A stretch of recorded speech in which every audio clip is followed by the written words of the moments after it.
Vamos a la geopolítica y el análisis internacional, sobre todo con las elecciones en Alemania. Alberto Ruskeloquier, analista internacional con nosotros. Albert, ¿cómo estás? ¿Qué tal, Santiago? Muy buenas tardes. Efectivamente, Santiago, el día de ayer se realizaron elecciones en Alemania, 7 meses antes de que termine el mandato del actual canciller, que es Scholz, que había perdido el voto de confianza en el Parlamento, precisamente porque quería hacer algunos ajustes en el gasto. Esto implicó que parte de la coalición de la cual forma parte se desintegró y hubo elecciones. Vamos a ver dos aspectos. Las elecciones en principio marcaron tendencias muy fuertes. Yo te diría un fortalecimiento importantísimo de la derecha. ¿Por qué te digo esto? Porque el partido de Scholz, que es el que está como canciller hasta que se designe el nuevo canciller, en realidad sacó solamente el 16.8% de los votos. Pero las elecciones que habían tenido lugar en el año 2021, porque ahí el cargo dura 4 años, era casi un 26%. Quiere decir que perdió una masa crítica casi de la mitad de los votantes. Claro. Esto es una cosa enorme.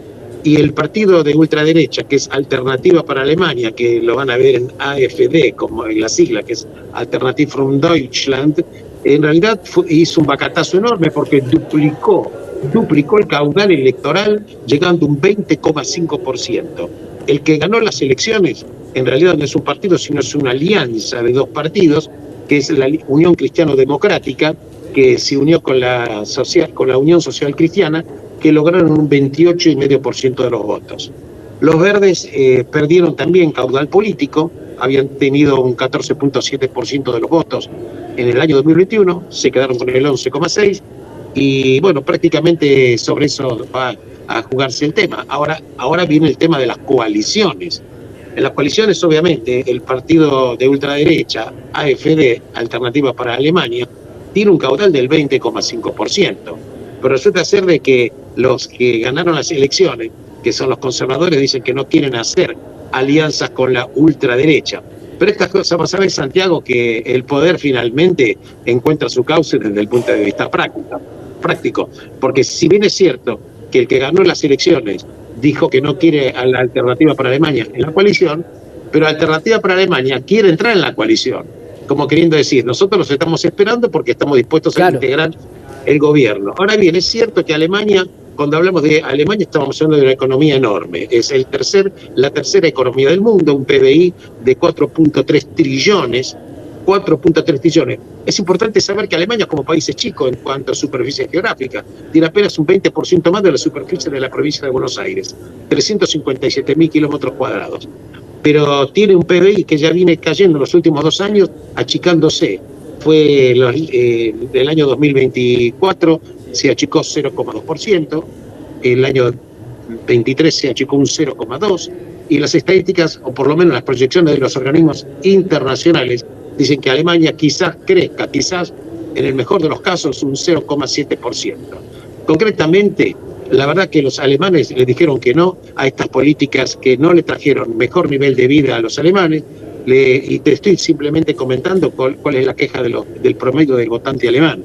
Están totalmente en contra de esta inmigración descontrolada que votó Merkel prácticamente a partir de la ex canciller en el año 2015, temas de inseguridad y habrá un crecimiento del gasto público, porque Alemania tenía en el año 2014, pues es importante ver las quejas después con respecto a la economía. En el año 2014 Alemania tenía un gasto público del 44% del PBI, y en el año 2024, es decir, 10 años después, el gasto público se fue a casi el 49%. Claro. Quiere decir que cuando estamos hablando de esos 5 o 6 puntitos de crecimiento sobre una economía tan enorme, estamos hablando de una cifra enorme.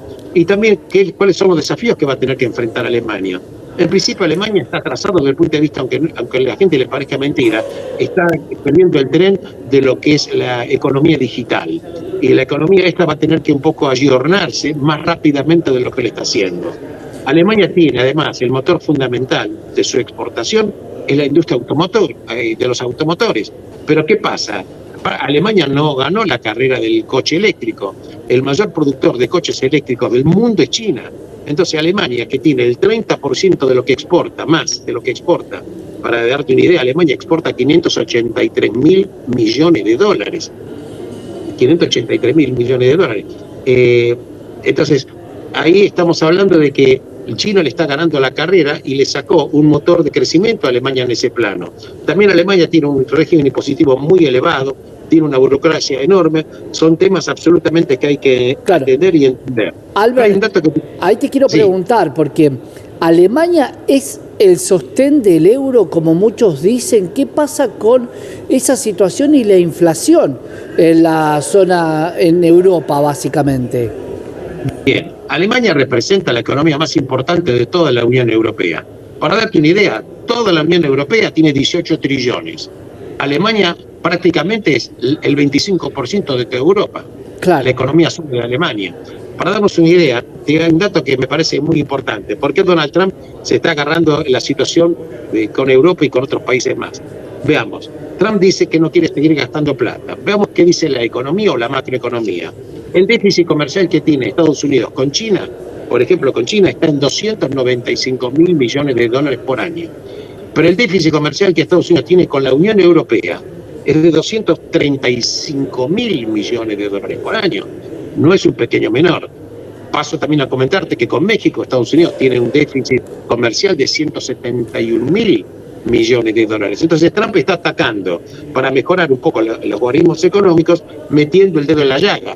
Señoras y señores, nosotros queremos mejorar, dice Trump, nuestra propia economía, queremos tratar de que queremos tener un trato un poquito más parejo para no seguir teniendo déficits comerciales que son enormes.